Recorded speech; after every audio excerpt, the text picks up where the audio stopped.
Buenos días, muchas gracias. En primer lugar, quería agradecer a la organización, al doctor Ruiz y a la doctora Moraleda por haberme invitado a participar en este simposio internacional sobre toxina botulínica.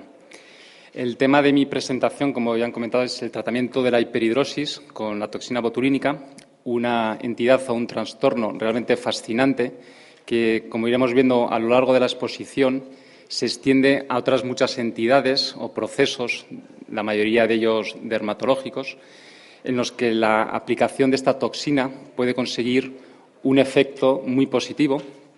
Son trastornos en los que la sudoración no es la alteración primaria, pero sí que en ocasiones empeora a esas entidades y, por tanto, el tratamiento con toxina botulínica lo puede mejorar.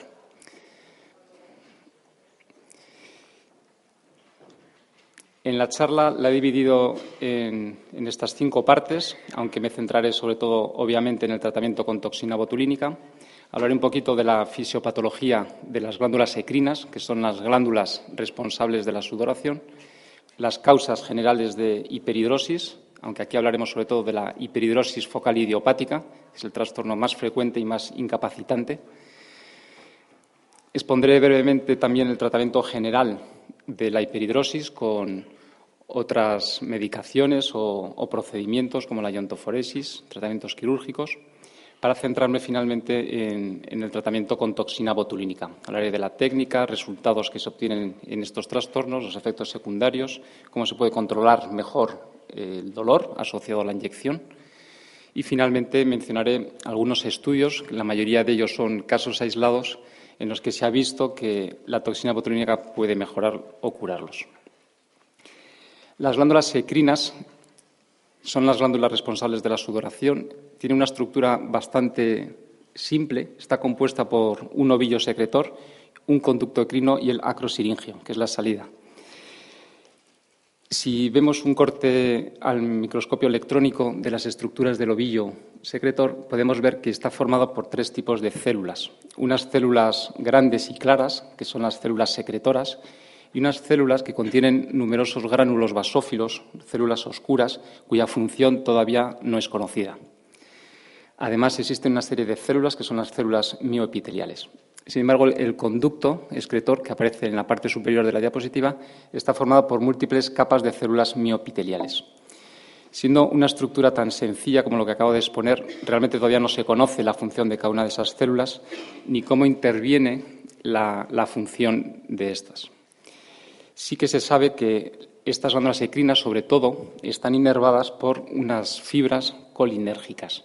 Y esta va a ser la diana que nosotros vamos a intentar atacar mediante el empleo de toxina botulínica. Pero también estas glándulas están sujetas a inervación por otro tipo de fibras, las fibras alfa-adrenérgicas y beta-adrenérgicas, que tienen, como ven en la diapositiva, menor importancia. Dentro de las causas de la hiperhidrosis, cabe distinguir 2 grandes grupos: las hiperhidrosis que tienen un origen neural y las hiperhidrosis con un origen no neural. No me voy a detener, obviamente, a hablar de cada una de ellas. La que vamos a centrarnos en esta exposición es esta que aparece aquí, que es la hiperhidrosis emocional. Es de origen cortical y es, por tanto, de origen neural. Y hablaremos sobre todo de la hiperhidrosis palmar o palmoplantar y de la hiperhidrosis axilar. También mencionaremos el síndrome auriculotemporal o síndrome de Frey por su importancia y aplicaciones y eficacia de la toxina botulínica. El concepto de hiperhidrosis focal idiopática es bastante genérico y la verdad es que no existe un método mediante el cual podamos cuantificar de una forma sencilla y que tenga sobre todo una aplicabilidad clínica clara. La definición que se ha dado es bastante genérica y subjetiva y se define, en el caso de la hiperhidrosis palmar, sobre todo como un exceso de sudoración en una zona anatómica concreta del cuerpo. Aunque existen métodos de cuantificación de esa sudoración, en la práctica habitualmente no se utilizan, salvo que se realicen estudios para cuantificar la eficacia de los diferentes tratamientos, y quizás el más eficaz por su rapidez sea el test de Minor, que consiste en la aplicación de betadine en la zona anatómica de estudio y posterior aplicación de almidón. Se produce una reacción química con cambio de coloración. Aquí ya se ha añadido el almidón y se observa las zonas donde hay una hipersudoración patológica, se observa esa coloración marronácea o negruzca. Esto nos va a ayudar muchas veces a delimitar la zona que queremos tratar. Desde el punto de vista epidemiológico hay algunos datos que son bastante interesantes.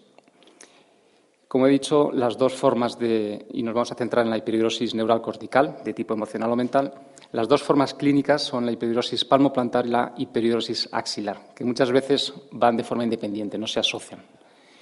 Pueden aparecer en cualquier clima, profesión y en ambos sexos, no hay ningún tipo de diferencias. Y sí que se ha visto que el comienzo de este trastorno suele ser muy temprano, alrededor de la pubertad, y suele durar toda la vida. Habitualmente los pacientes, a medida que van pasando los años, mejora este trastorno y va disminuyéndose esa hipersudoración, pero en algunos pacientes eso no ocurre, y si no ocurre, en general, el curso, por tanto, es crónico y el pronóstico es peor.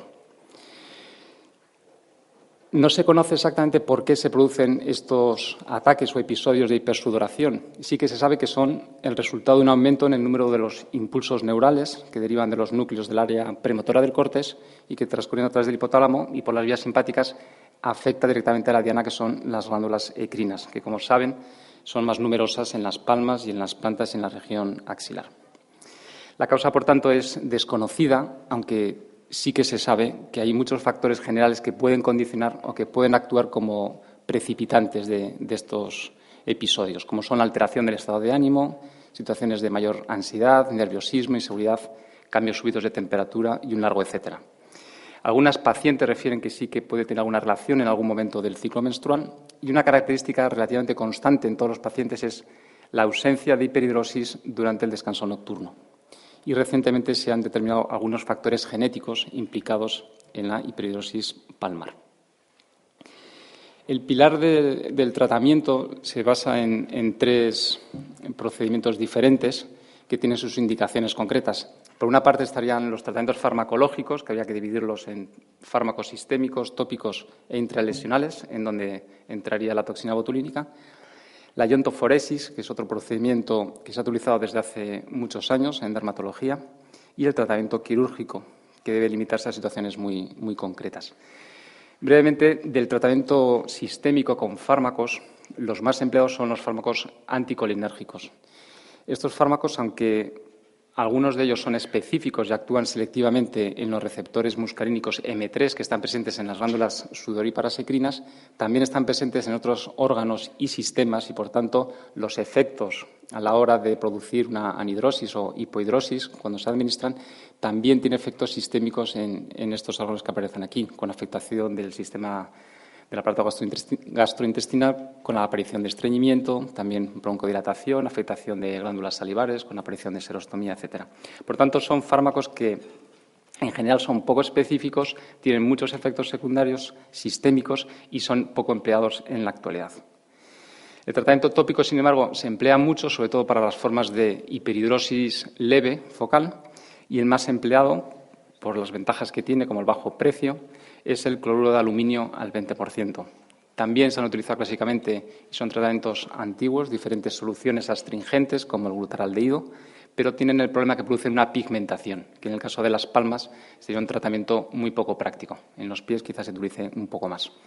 Y luego también hay desarrollo de algunos fármacos anticolinérgicos aplicados tópicamente, como el glicopirronio, en crema al 1 o 2%, que se ha utilizado, por ejemplo, en la hiperhidrosis gustatoria.